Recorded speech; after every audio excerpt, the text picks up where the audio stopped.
പ്രബോധന രംഗത്ത് പുത്തനുണർവുമായി ലൗദി ഖുർആൻ masters club അവതരിപ്പിക്കുന്നു രാത്രി സന്ദേശം.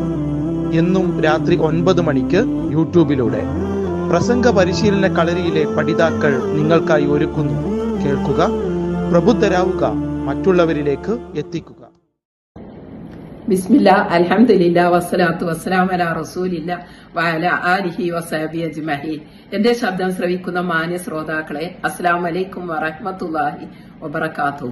നമ്മുടെ ജീവിതം ഒരു ട്രെയിൻ യാത്ര പോലെയാണ്. 4 പ്രധാന സ്റ്റേഷനുകളുണ്ട്. ഒന്നാമത്തെ ഘട്ടം ആത്മാക്കളുടെ ലോകം മുതൽ മാതാവിന്റെ ഉദരം വരെയാണ്. ആലമുൽ അർവാഹ് അഥവാ ആത്മാക്കളുടെ ലോകത്ത് വെച്ച് അള്ളാഹു നമ്മളോട് എല്ലാ ആത്മാക്കളോടുമായി ചോദിച്ചു, അലസ്തു ബി റബ്ബിക്കും, നിങ്ങളുടെ റബ്ബ് ഞാനല്ലയോ? നമ്മൾ മറുപടി പറഞ്ഞു, ബലാ ഷഹിദിന, അതെ, ഞങ്ങൾ സാക്ഷ്യം വഹിക്കുന്നു.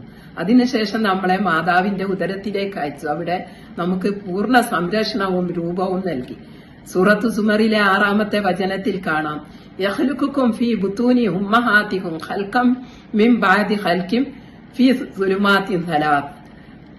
നിങ്ങളുടെ മാതാക്കളുടെ ഉദരങ്ങളിൽ 3 ഇരുട്ടുകൾക്കുള്ളിൽ ഒരു സൃഷ്ടിക്കു ശേഷം മറ്റൊരു സൃഷ്ടിയായിക്കൊണ്ട് അവൻ നിങ്ങളെ സൃഷ്ടിച്ചു.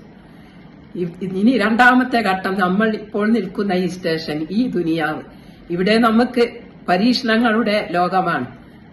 ഇവിടുത്തെ ജീവിതം എന്ന് പറഞ്ഞ താൽക്കാലികമാണ്. നമുക്ക് ഖൈറ് നൽകിക്കൊണ്ടും ഷെറ് നൽകിക്കൊണ്ടും അള്ളാഹു പരീക്ഷിക്കും. അതിലെല്ലാം നമ്മൾ വിജയിക്കേണ്ടതുണ്ട്. നബി സല്ലല്ലാഹു അലൈഹി വസല്ലമ പറഞ്ഞതായി ബുഖാരി ഉദ്ധരിച്ച ഒരു ഹദീസിൽ ഇങ്ങനെ കാണാം, കുൻ ഫി ദുനിയാ കഅന്നക ഗരീബുൻ ഔ ആബിറു സബീൽ. നിങ്ങൾ ഒരു അപരിചിതനെ പോലെയോ വഴിപോക്കനെ പോലെയോ ഈ ദുനിയാവിൽ ജീവിക്കുവിനെന്ന്. കാരണം വഴിയാത്രക്കാരെ അവരെ ബാഗ് നിറക്കുന്നില്ല, അവന്റെ ലക്ഷ്യം വേറെയാണ്. അതുപോലെ നമ്മുടെ ലക്ഷ്യം ആഖിറമായിരിക്കണം. പിന്നീട് 3-ാമത്തെ ഘട്ടം, കുല്ലു നഫ്സിൻ ദായിഖത്തുൽ മൗത്ത്, എല്ലാ ദേഹവും മരണം രുചിച്ചറിയുന്നതാണ്. മരണവും ഖബർ ജീവിതവും, അതാണ് 3-ാമത്തെ ഘട്ടം. അതിൽ നിന്ന്, ഈ മരണത്തിൽ നിന്ന് ഒരു രാജാവിനും ഭിക്ഷക്കാരനും ആർക്കും ഒഴിവില്ല. എല്ലാവരും ഈ സ്റ്റേഷനിൽ ഇറങ്ങിയേ പറ്റൂ.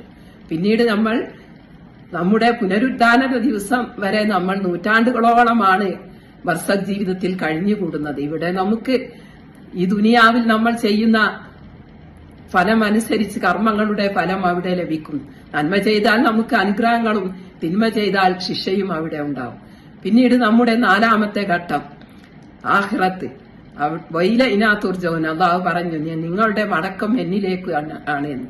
അപ്പോൾ അള്ളാഹുവിന് നമ്മൾ ആത്മാക്കളുടെ ലോകത്തിൽ നിന്ന് ഒരു കരാർ കൊടുത്ത് അത് പാലിച്ചുകൊണ്ട് നമ്മൾ യാത്രയാവുകയാണ്. നമ്മുടെ യാത്ര അവിടെ അവസാനിക്കുകയാണ്. അവസാന സ്റ്റേഷൻ, ഇനിയൊരു യാത്രയില്ല. അവിടെ ആരാണ് നന്മ ചെയ്യുന്നത് അവർക്ക് രക്ഷയുണ്ടാവും. ഫമൻ യഅമൽ മിത്കാല ദർറത്തിൻ ഖൈറൻ യറ വമൻ യഅമൽ മിത്കാല ദർറത്തിൻ ശർറൻ യറ.